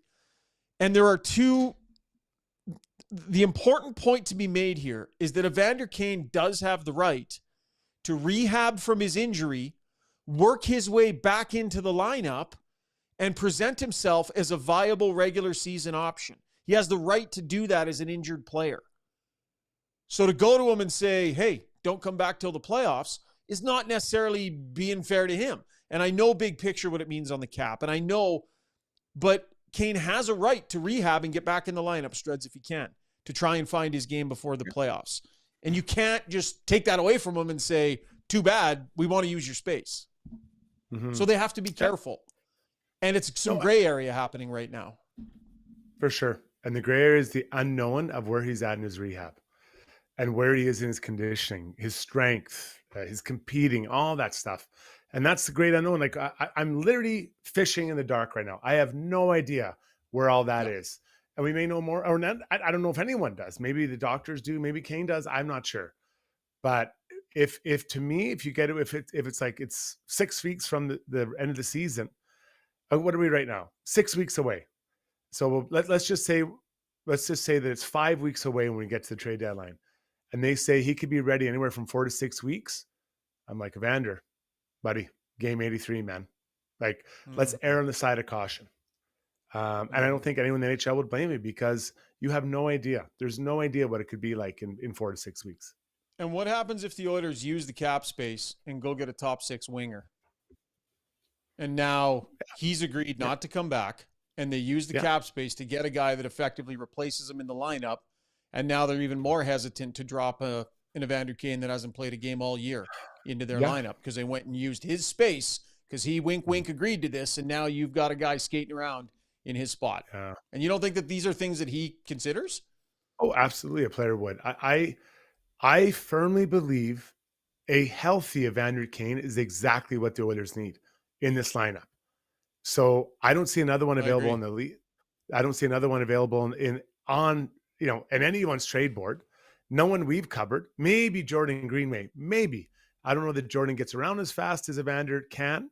I don't think he can score like Evander can. Certainly so can't, yeah. They need Evander Kane. So I have a hard time envisioning a situation where they would make plans to bring someone who replaces him, and him not getting a chance to play in the playoffs, if healthy.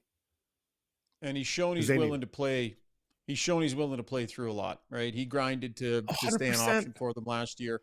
He's given a lot to this group, and you can't take that away from him. But I think this is a different situation than what we saw in Vegas and what we saw in Tampa. I don't think people can just assume that it's going to go as smoothly in the same way. I think there are different elements at play here. Okay. No more of that, Zuby. Move on. Okay. Okay. Sam W721 says, any details on Nurse injury? What do we know about that? Have they talked about a timeline? When does the conversation start happening about him going to LTIR? And I know it would be prorated, but there'd be a number. No, you can't. Oh yeah, no, I don't think that that's an option for them. I think that it had to do with him splattering his head and neck into the end boards there, Struds. So I'm pretty sure that's where it would have been. I don't know if we're dealing with a head injury or a neck or a shoulder or something like that. Hopefully it's not anything to do with any sort of concussion because he's dealt with a little bit of that this year. But I don't know that he'll be out too long. I know he skated for quite a while today, I think, based on the reports out of Carolina. Yeah, let's hope he gets back quick because they need him, right? They don't. They need him, and he's really playing well. Okay, a couple of people brought this up. Stanley Wong says, that puck crossed the goal line. Replay showed it. Surprised they didn't review it. And also, let me add to that too. Isn't it crazy that and I understand there's challenges with like ice and stuff, but isn't it crazy that the line is blurry? Like, can you imagine in the NFL on a catch when they zoom in to show the guy's toe and the line, it's never like, oh, the line's blurry. We can't it doesn't happen. Yeah.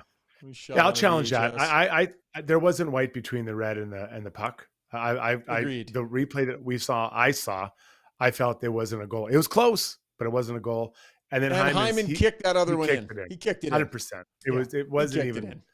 I just saw it once. I'm like, that was kicked in, and you could tell like you want to believe in your player, but you could see Knobloch's like, yeah, I don't know. I don't think we're challenging that one. I like your passion, Zach, but we're not going to be challenging that one. I appreciate your passion, bud.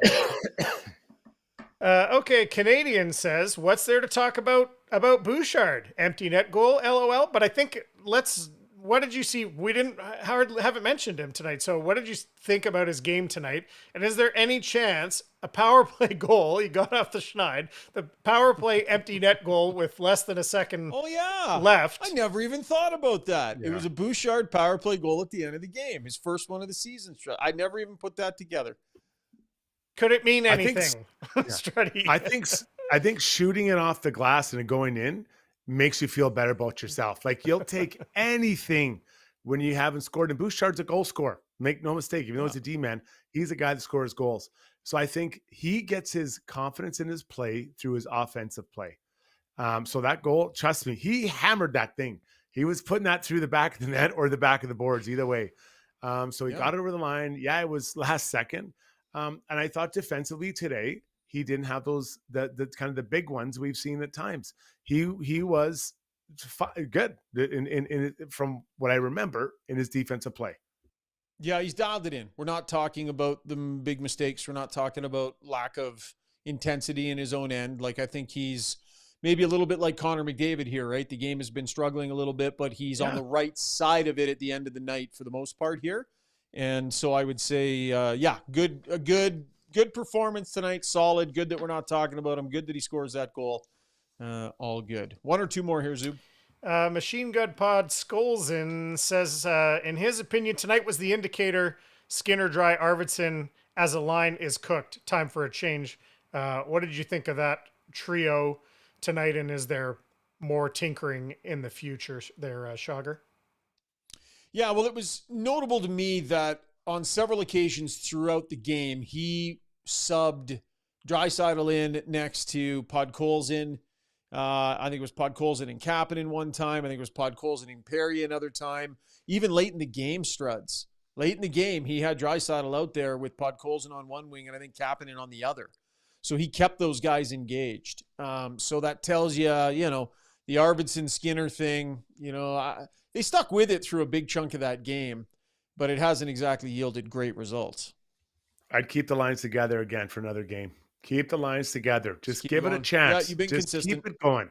Yep. Keep it consistent. going. The last two games has been better. I'm not saying that line is an all-star line, but just let them breathe. Just keep it going. Keep it going. Because they need, quite honestly, like McDavid's line isn't exactly killing it right now, right? So let those guys breathe before you make a switch.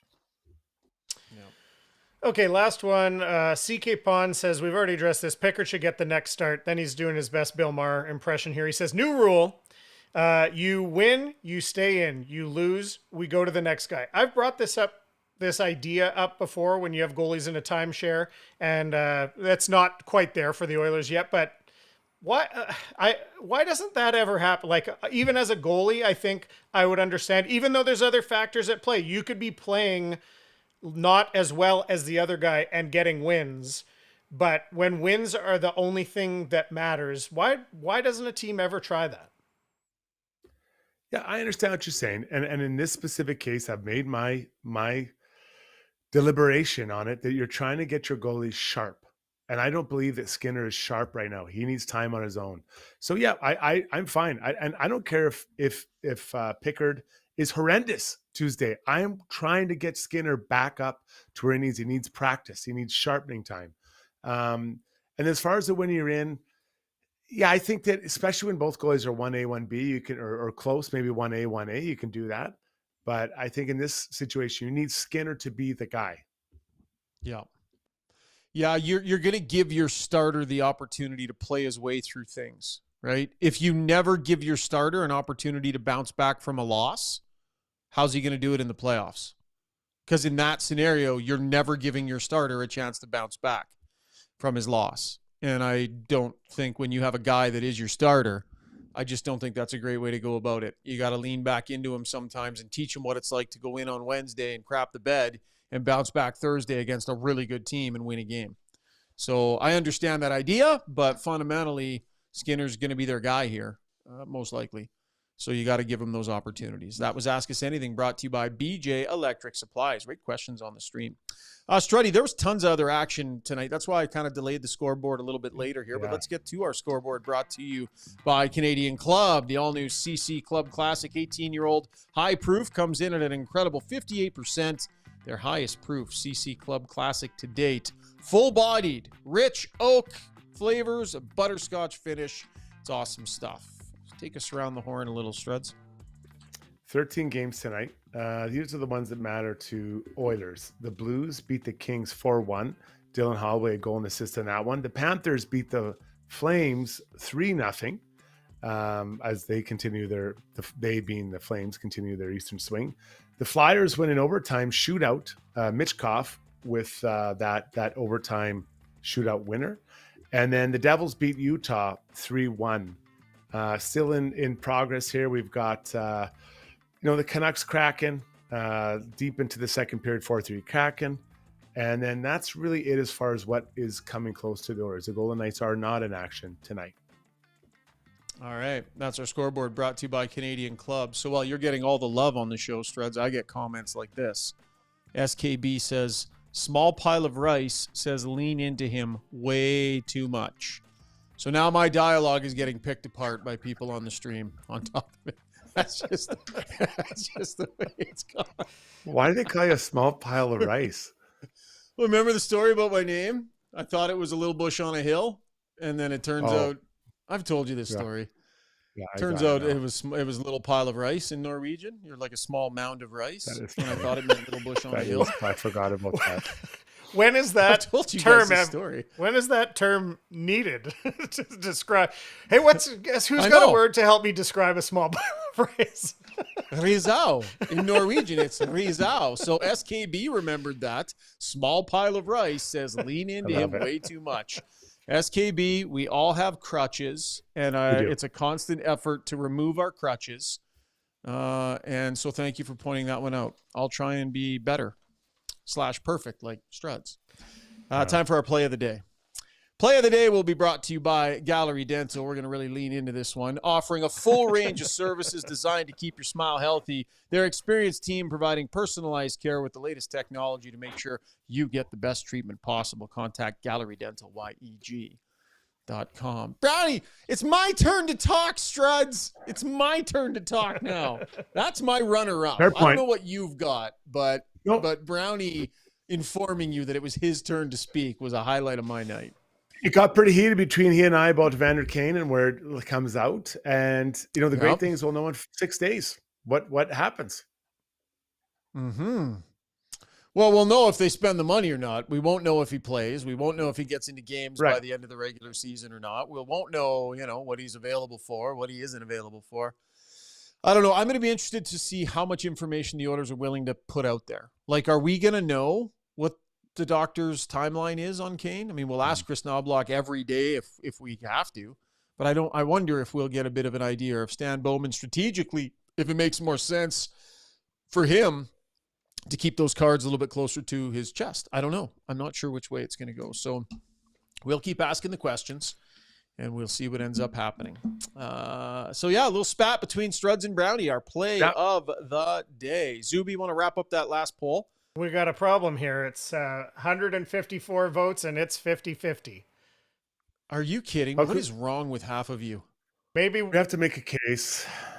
I think we come back and we can, in the chat, we can even maybe try to agree on the official wording of parameters. Yeah. Let's do it officially. When you walk into a store, you can grab a bag of regular chips that are regular flavored. Plain. And they're just plain chips. Yeah.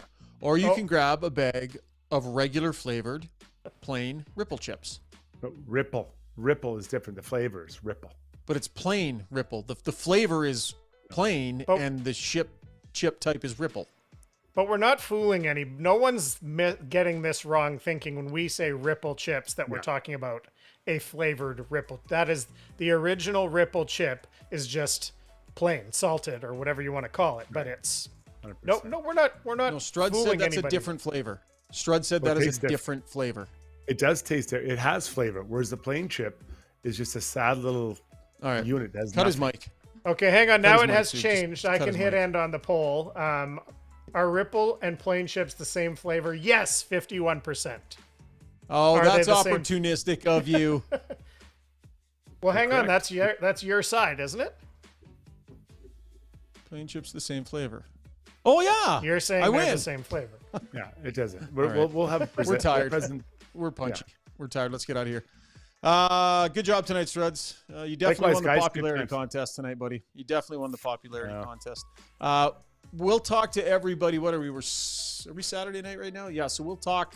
Next pod's going to be after the Mighty Ducks game. So nothing Sunday or Monday, but we'll have pods Tuesday, Struddy's World Wednesday, Thursday, and then trade deadline Friday, and then Saturday. We got a pile of action coming your way, so keep her locked onto our socials. And thank you so much for your downloads and your subscriptions. We'll talk soon. See you, everybody.